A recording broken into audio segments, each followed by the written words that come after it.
gagawing jacket? What the hell? What if yung, pinagpulian mo going kong jacket? How does that sound? O kaya, during itong, parang chicken skin yung pinagpulian mo. Sarap kaya yan, guys. What if no? Diba?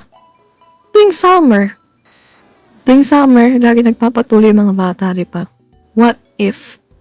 Diba? Iniipon nila yung, yung balat ng yun. Pwede itong horror story na Pwede itong horror story idea, diba? Tuwing summer, nagpapatuloy yung mga bata, pila-pila, like public shits, diba? And then, pag nakulimbat nila, lahat ng pagpulian ng mga bata, ibenta nila sa mga pedophile. Tapos gagawin chicken skin. Parang chicken skin, nalagyan ng harina. Iprito. What do you think, guys? That's a good movie idea, if I do say so myself.